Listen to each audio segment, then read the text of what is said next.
wajahnya mulia yang penuh cahaya ya Rabb. Ya Allah ya Rabb, Allahumma inna na'udzubika min jahdil bala wa darkis saqam. La in syakartum la azidannakum wa la in kafartum inna 'adzabi lasyadid. Jikalau kita bersyukur pada Allah, maka nikmat Allah akan menambah pada kita. Wa la in kafartum inna 'adzabi lasyadid. Jikalau kita Bapak Ibu kufur, jikalau kita ingkar atas nikmat yang Allah berikan kepada kita, maka terimalah azab yang Allah berikan kepada kita, yakni azab yang sakit. Mudah-mudahan kita di sini mendapatkan rahmat dan dinaungi oleh Allah Subhanahu wa taala. Amin ya rabbal alamin. Selanjutnya salawat dan salam semoga tetap tercurah baginda Rasulullah sallallahu alaihi wasallam dan ucapan Allahumma shalli ala sayyidina Muhammad wa ala ali sayyidina Muhammad. Kata Rasul Bapak Ibu, sepelit-pelitnya manusia di dunia ini, kata Rasul, adalah orang yang tidak mau membacakan salawat kepadaku. Bukan mereka yang punya harta, bukan mereka yang punya tahta, bukan mereka yang punya jabatan, namun mereka yang tidak mau berselawat kepadaku. Jadi Bapak Ibu, jangan pernah sampai kita meninggalkan, jangan pernah sampai kita melupakan berselawat kepada Nabi, karena nantinya selawat itulah yang akan datang kepada kita, apa itu syafaat dari Nabi Muhammad sallallahu alaihi wasallam. Bapak-bapak, ibu-ibu yang kami muliakan, Bu, bisa Bu? Pak, bisa Pak? Alhamdulillah. Perlu kita perkenalan Bu? Tidak ya? Ramai Bu. Sebenarnya Pak Ibu mohon izin, kami duduk di atas ini Pak Bu. Jadi hari Jumat petang kami mendapat amanah untuk menyampaikan ceramah, bukan ceramah sih Bu, cuma nasihat ilmu seketek. Jadi nasihat atau ilmu seketek yang ambo dapetan dari pondok dulu, dari guru-guru kami dulu diajarkan kepada kami, dan inilah ilmu nanti yang akan kami sampaikan pula kepada Bapak Ibu, yang mana ketika ilmu nanti sampaikan mudah-mudahan bermanfaat bagi kita. Bapak Ibu yang Allah Subhanahu wa taala. Jadi sebenarnya kami di sini baru belajar, Bu, baru belajar Bu. Umur aku baru umur 1 tahun jagung Bu. Kalau harus tak awak kau yang lah jauh perjalanannya. Kalau aku baru belajar. Kalau berlima kalau salah, tolong dimaafkan. Kalau lima keliru, tolong ditunjukkan Bu. Bapak Ibu yang Allah Subhanahu wa taala. Jadi adapun yang dapat kami sampaikan pada malam ini, yaitu judulnya adalah perkuat iman dengan membaca Al-Quran. Berbicara kita tentang Al-Quran Bapak Ibu, Al-Quran itu berasal dari kata Qur'an, yaqra'u Qur'anan. Apa itu? Artinya membaca, bacalah. Berarti Al-Quran yang diturunkan Allah, kita disuruh, dianjurkan untuk membaca. Siapa yang bacanya? Orang mukmin, bahkan manusia yang hidup di atas muka bumi ini. Nah, Al-Quran merupakan salah satu kitab yang perlu kita yakini, yang perlu kita percayai dengan sepenuh hati dan keyakinan kita, sebagai firman Allah Subhanahu wa taala yang diturunkan kepada malaikat Jibril, yang diturunkan kepada Nabi Muhammad SAW melalui perantara malaikat Jibril. Nah, bagi yang membacanya merupakan ibadah. Nah, itu definisi Al-Quran. Jadi artinya apa? Artinya Al-Quran itu merupakan pembeda antara hak dan yang batil, pembeda antara yang kotor dan yang bersih. Di mana Allah berfirman dalam Quran surah Al-Baqarah ayat 285. Bismillahirrahmanirrahim. Syahrul Ramadan alladzi unzila fihi al-Quran hudan lin-nasi wa bayyinatin minal huda wal furqan. Yang mana pada hari ini telah diturunkan ayat suci Al-Quranul Karim sebagai petunjuk bagi manusia dan menjelaskan petunjuk itu dan pembeda antara hak dan yang batil. Jadi Bapak Ibu, telah kita lihat bersama bahwa ayat ini menjelaskan kepada kita Al-Quran diturunkan pada bulan yang suci kepada seorang Nabi yang suci, dan isinya pembeda antara yang kotor dan yang suci. Jadi artinya apa? Artinya ketika kita hidup dengan Al-Quran, ketika kita menjadikan Al-Quran sebagai pedoman, sebagai pemimpin kita, maka dan Al-Quran itulah hidup kita akan menjadi tentram dan tenang. Nah, Bapak Ibu yang dimuliakan Allah Subhanahu wa taala, dan Al-Quran ini akan mengukur tingkat keimanan kita kepada Allah Subhanahu wa taala. Dalam Al-Quran dikatakan, innamal mu'minuna alladzina idza dzukirallahu wajilat qulubuhum. Sesungguhnya orang-orang yang beriman apabila dibacakan nama Allah maka gemetar hatinya. Lagi gemetar hati bu, lagi gemetar alhamdulillah. Wa idza tuliyat alaihim ayatuhu zadatuhum imana.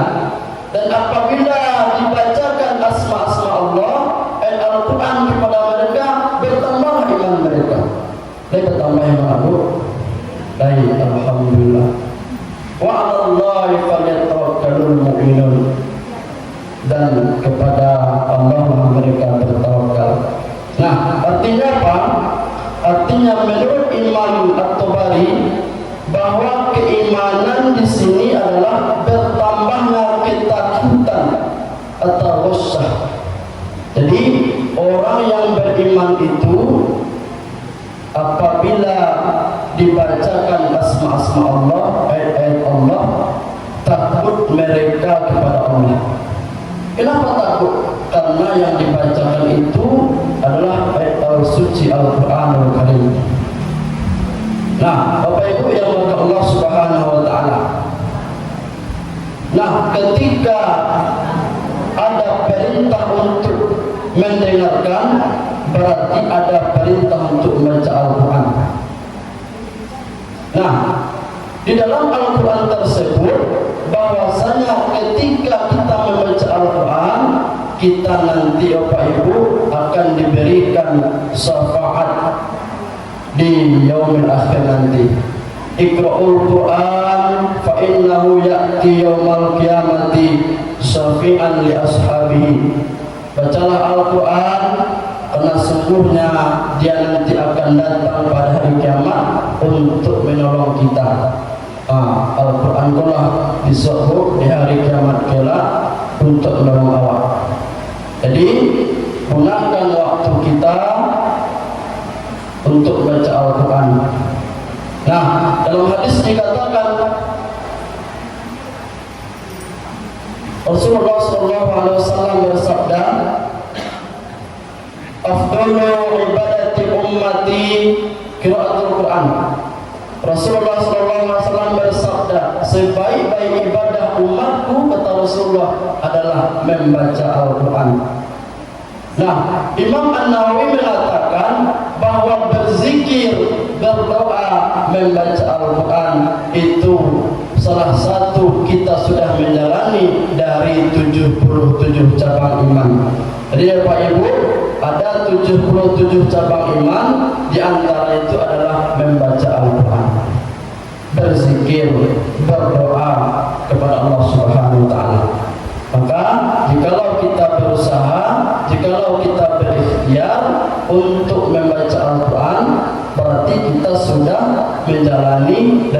ada 77 cabang iman tersebut. Nah, Bapak Ibu yang Allah Subhanahu wa taala. Nah, dengan membaca Al-Qur'an, satu huruf saja kita baca Al-Qur'an, kita sudah mendapatkan 10 kebaikan. Mendapatkan satu kebaikan. Nah, dalam hadis dikatakan, man qira'atul Qur'an man harfan min kitabillahi fa innahu bihi ahsanahu. Barang siapa yang baca Al-Quran satu huruf, maka yang mendapatkan satu kebaikan. Wal hasanatu bi asri amsalha, dan satu kebaikan itu dilipat gandakan oleh Allah 10 kebaikan. La aku mengatakan, tidak mengatakan alif lam mim itu satu huruf kata Rasul, melainkan walakin alif hurfun, lamin harfun, wamin harfun. Melainkan kata Rasul, alif satu huruf, lam satu huruf, dan mim satu huruf. Berarti Bapak Ibu, dalam Quran surah Al-Baqarah 1 tersebut itu ada tertulis alif lam mim. Berarti alif lam mim itu 3 huruf. Jadi kadang-kala kita salah Bapak Ibu. Di situ tulisannya alif lam mim, itu bukan bacanya alama, bukan, tapi alif lam mim. Alif lam mim saja kita baca Bapak Ibu, berarti kita sudah mendapatkan berapa tadi? 30 kebaikan. Itu baru satu ayat. Belum lagi kita membaca 2 ayat, 3 ayat, bahkan sampai 1 halaman. Kapan kita bacanya? Yang afdalnya kita membaca Al-Quran itu adalah ketika kita sudah menjalankan ibadah sholat 5 waktu sehari sama Bapak Ibu. Jadi Bapak Ibu, jikalau kita tidak sempat dalam keadaan di pagi hari, di siang hari, gunakan waktu kita setelah melaksanakan ibadah sholat. Sudah sholat subuh, kita baca 1 lembar. Sudah sholat zuhur 1 lembar kalau mampu. Sudah sholat asar juga. Kalau tidak mampu 1 lembar, 1 halaman. Tidak sampai 1 halaman, setengah halaman. Tidak mampu setengah halaman, 1 ayat. Tidak mampu 1 ayat,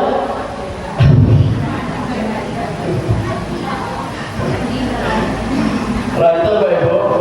Jadi coba kita usahakan untuk membaca Al-Quran. Yang namanya berduit, tahu Ibu berduit, berusaha, doa, ikhtiar, tawakal. Kalau kita berusaha untuk berniat meyakinkan diri kita membaca Al-Quran, itu nanti kita akan bisa baca Al-Quran. Setelah kita baca Al-Quran, terbiasa dan kita tidak akan pernah meninggalkan Al-Quran. Nah, Bapak Ibu, ada sebuah cerita, satu riwayat dijelaskan bahwa ada pemuda, anak yang soleh yang meninggal dunia dengan memeluk Al-Quran.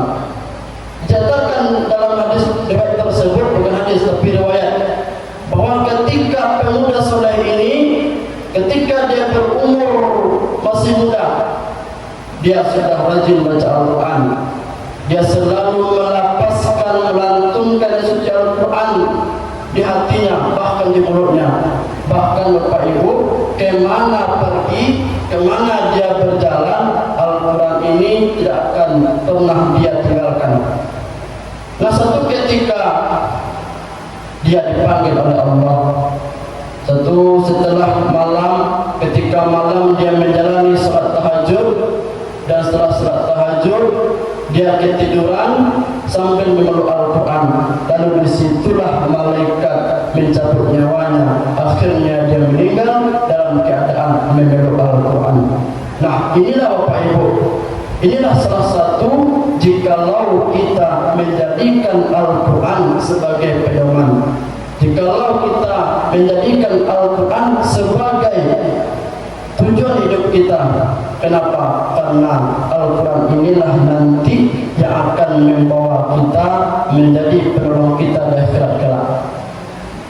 Nah, di riwayat tersebut dikatakan pula, ketika dia sudah dipanggil oleh Allah, lalu datanglah para masyarakat, para jemaah di sana untuk memandikan jenazahnya.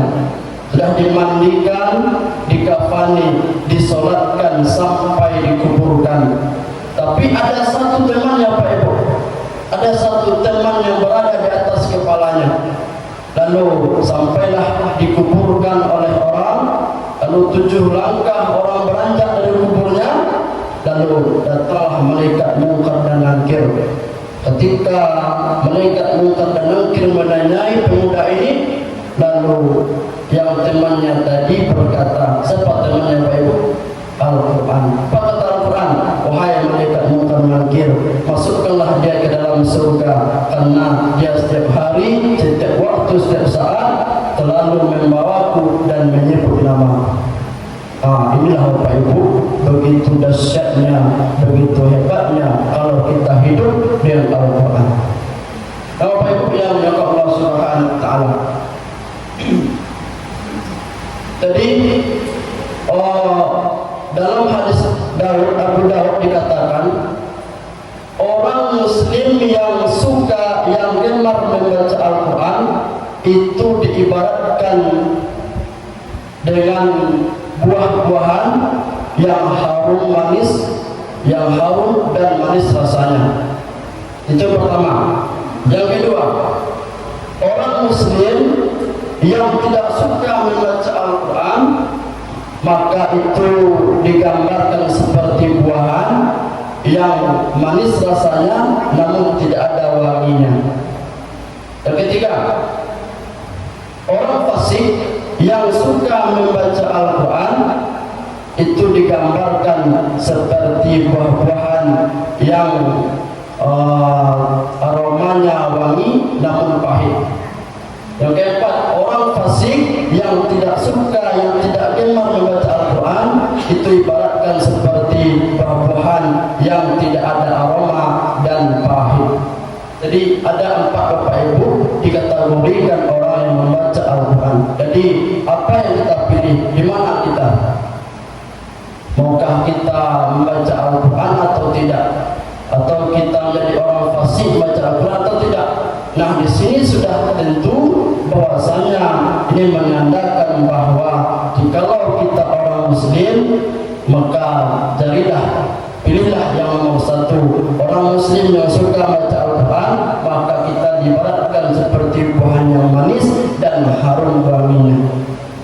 Dengan kita seperti orang fasik, orang yang fasik yang tidak baca Al-Quran, seperti buah-buahan yang tidak ada aromanya dan pahit sama sekali. Nah, Bapak Ibu, mari dan itu semua, mari kita baca Al-Quran, mari kita belajar, mari kita giatkan untuk membaca Al-Quran. Bapak Ibu dan Allah Subhanahu wa taala, khairukum man ta'allama Al-Quran wa 'allamahu, kata Rasulullah. Sebaik-baik kalian adalah orang yang membaca Al-Quran dan mengamalkannya. Artinya apa? Artinya ketika kita belajar Al-Quran, ada seorang guru kita belajar dengannya, dan setelah itu kita dapat ilmunya, kita belajar ilmunya terus menerus sampai kita paham, sampai kita hafal ayatnya, sampai kita tahu maknanya, sampai kita tahu terjemahannya, maka kita ajarkan pula kepada orang-orang yang perlu membutuhkan ilmu, terutama yang utama kita ajarkan kepada anak-anak kita. Kita didik anak kita, kita ajarkan ilmu tentang Al-Quran, kita suruh baca Al-Quran, bahkan kita suruh menghafal Al-Quran. Nah, tentunya dengan kita membaca, dengan kita mempelajari, bahkan mengajarkan Al-Quran, Allah akan berikan pahala pada kita.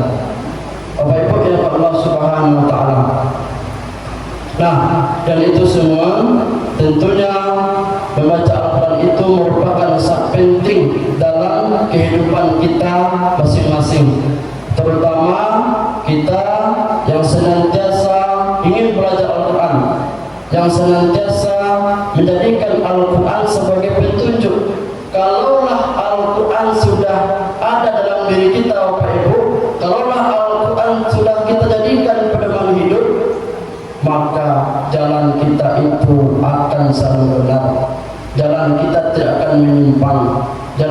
kita tidak akan kabur, jalan kita pasti terarah dengan Al-Quran. Makanya dalam Al-Quran itu Bapak Ibu sudah lengkap semuanya. Al-Quran turun secara beransur-ansur, 22 bulan, 22 tahun, 2 bulan, 22 hari. Kenapa Al-Quran turun secara beransur-ansur? Yang pertama, agar memudahkan umat Nabi Muhammad SAW untuk membacanya, untuk menelaahnya, bahkan untuk menghafalnya. Yang kedua, agar umat Nabi Muhammad bisa mengetahui sebab-asbab turunnya Al-Quran, terjadinya Al-Quran, dan hukum-hukum yang ada dalam Al-Quran tersebut. Nah, terutama untuk memudahkan kita Bapak Ibu, Al-Quran turun berayat per ayat. Nah, apa yang pertama kali surah yang turun? Surah Al-Alaq. Surah Al-Alaq yang pertama kali turun Bapak Ibu. Ketika itu Nabi Muhammad SAW menerima wahyu, kata malaikat Jibril bertanya, sampaikan kepada Rasulullah, wahai Rasulullah, Iqra, bacalah. Apa kata Rasulullah? Saya tidak tahu, wahai malaikat Jibril. Lalu kata malaikat Jibril bertanya lagi, Iqra, bacalah, sampai 3 kali berulang-ulang. Dan malaikat Jibril mengatakan kepada Rasulullah, wahai Rasulullah, Iqra, bacalah. Saya tidak tahu ya malaikat. Ketika itu pelan-pelan diajarkan oleh malaikat Jibril. Al-Quran ini Bapak Ibu itu secara pelan-pelan. Nabi saja belajar secara pelan-pelan, apalagi kita umatnya nanti bisa diajarkan secara pelan-pelan. Al-Quran ini tidak bisa dipaksakan, namun secara bertahap, secara pelan-pelan akan bisa kita mempelajarinya. Nah, jika itu setelah diajarkan oleh malaikat Jibril, akhirnya Nabi Muhammad bisa membacanya. Nah, inilah peristiwa suatu kehebatan, suatu dahsyat bahwa kita mempelajari Al-Quran. Nah, diturunkan Al-Quran secara beransur-ansur agar memudahkan umat Nabi Muhammad untuk membaca dan menelaah. Apa yang maka Allah Subhanahu Wa Taala. Nah, Allah senantiasa memberikan pahala. Allah senantiasa memberikan balasan bagi mereka yang rutin belajar Al-Quran dan duduk di majelis ilmu. Nah, dalam hadis dikatakan, wa majtama'a qaumun fi baitin min buyutillah. Sekelompok manusia yang berkumpul salah satu di rumah Allah, yatluna kitabillah. Apa yang mereka kerjakan? Yaitu membaca Al-Quranul Karim. Wa yatadarasunahu bainahum. Mereka saling mengajarkan satu dan yang lainnya. Setelah kita memenuhi dua syarat ini Bapak Ibu, membaca Al-Quran dan mengajarkan kepada yang lain, apa yang Allah berikan kepada kita? Illa nazalat alaihimus sakinah. Allah berikan ketenangan, ketentraman dalam hati kita. Nah, setelah kita baca Al-Quran, maka Allah akan berikan hidup kita tenang, hidup kita tentram. Di selama ini Bapak Ibu, mungkin kita pernah stres, mungkin kita pernah banyak masalah. Apa solusi, apa obat yang kita kerjakan? Apa? Solusinya Bapak Ibu, Allah sudah jelaskan, Allah sudah katakan. Maka ketika kita banyak masalah, ketika kita stres, ketika kita banyak pikiran, ambil wudu, buka Al-Quran dan baca Al-Quran. Ketika itu nazalat alaihimus sakinah, Allah turunkan ketenangan dalam hati kita. Yang pertama, kedua, hafan bihimul malaikah. Allah turunkan kepada kita malaikat. Orang baca Al-Quran itu Bapak Ibu dikelilingi oleh para malaikat. Dikelilingi Bapak Ibu. Tidak nyawa dengan malaikat kok. Orang malaikat itu, orang baca Al-Quran itu, siapapun yang mengganggunya, tidak akan bisa karena sudah dikelilingi oleh malaikat, sudah dijaga oleh malaikat. Bahkan ketika dia di masjid, seandainya dia sudah membaca Al-Quran, dia pulang ke rumah contohnya, sampai di rumah malaikat pun akan mengawalnya di belakang hingga kita selamat sampai ke rumah. Begitulah Bapak Ibu Allah berikan kepada kita. Yang kedua, yang ketiga, wa ghasyiyatuhumur rahmah, Allah turunkan rahmat pada kita. Nah, orang senantiasa baca Al-Quran, maka turunlah rahmat pada kita, tentram hati kita, dikelilingi oleh para malaikat. Dan yang terakhir, wa dzakarakumullahu fi man indah, Allah sebut nama kita di sisi-sisi Tuhan dan kemuliaannya. Maka Allah dicatat nama kita, dicatat nama orang yang mau belajar Al-Quran, membaca Al-Quran setiap saat, setiap waktu, yaitu di antara para malaikat-malaikat dan nabinya. Maka kalau kita ingin yang empat ini Bapak Ibu, hati kita tenang, tentram, dikelilingi oleh para malaikat, diturunkan rahmat, dan kita dimuliakan oleh Allah, maka sama-sama kita belajar Al-Quran, sama-sama kita membaca Al-Quran. Bapak Ibu yang dimuliakan Allah Subhanahu wa Ta'ala, sekarang apa yang tidak canggih lagi Bapak? Kalau seandainya di rumah kita tidak ada Al-Quran, kan ada handphone, kan ada media, kita gunakan sebaiknya. Ketika kita punya handphone, kita download, kita buka Al-Quran, nasihat dan waktu kita, bukan dosa yang kita dapat, namun pahala yang kita dapat. Kita sambil main handphone, kita sambil baca Al-Quran, dalam handphone itu tertulis ada Al-Quran, maka dengan main handphone kita sudah mendapatkan pahala.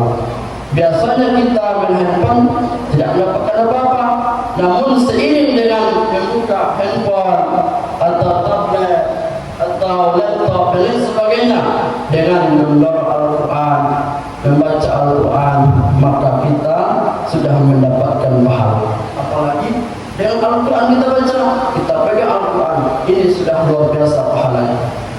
Apa Ibu Allah Subhanahu wa Ta'ala, kadang-kadang kita lupa, kadang-kadang kita lalai. Ya betul, al-khata'u wa nisyanu sifatan insana. Manusia itu tidak lepas dari salah, dari lupa dan lalai. Memang kalau begitu Bapak Ibu, kalau ada kalanya kita malas, kadang ada kalanya kita lupa, sehingga kita tidak mau baca Al-Quran, sehingga kita meremehkan, melalaikan Al-Quran. Namun yang terjadi, apakah Al-Quran itu nanti ditolong kita atau tidak? Tentunya kita tidak percaya, tentunya kita tidak mengetahui sebenarnya Al-Quran itulah nanti yang akan menolong kita di hari kiamat kelak. Bapak Ibu Allah Subhanahu wa Ta'ala, hidup kita ini Bapak Ibu perlu usaha. Kenapa? Karena hidup kita ini banyak ujian, banyak cobaan. Semakin tinggi iman seseorang, semakin kuat ujiannya. Hidup kita ini ada namanya fluktuasi Bapak Ibu. Fluktuasi ini ada kalanya iman kita turun, ada kalanya iman kita naik. Seperti pohon kelapa. Lihat Ibu pohon kelapa. Ibu, coba Ibu bayangkan pohon kelapa. Semakin tahun pohon kelapa itu akan semakin tinggi dia. Dan semakin tinggi pohon kelapa tersebut, maka angin akan semakin kuat menerpanya. Angin akan semakin kuat menggoyangnya. Ketika pohon kelapa itu kuat dengan kekuatan angin yang menerpanya, maka pohon kelapa itu tidak akan pernah tumbang. Pohon kelapa itu tidak akan pernah runtuh, tidak akan pernah roboh. Begitu pula dengan iman kita. Ketika iman kita sedang naik, ketika iman kita sedang diuji oleh Allah, apabila kita istiqomah, apabila kita komitmen dengan ibadah yang kita kerjakan, maka iman kita tidak akan jatuh, iman kita tidak akan lemah. Maka dan itulah butuh ikhtiar dan butuh tawakal dengan kita beriman kepada Allah Subhanahu wa taala. Innama amwalukum wa auladukum fitnah, kata Allah. Sesungguhnya anak-anakmu, harta-hartamu adalah cobaan. Jadi Bapak Ibu, apa yang ada dalam diri kita, harta kita, jabatan kita, tahta kita, itu adalah cobaan. Wa amwalukum, dan anak-anak kita itu adalah titipan. Ada masuk atau tidak dulu? Lagi Bu. Jadi Bapak Ibu Allah Subhanahu wa taala, jadi ini semua merupakan ujian yang dalam diri kita. Maka dengan ujian tersebut mari kita maksimalkan, mari kita usahakan yang sebaik mungkin untuk membaca Al-Quran.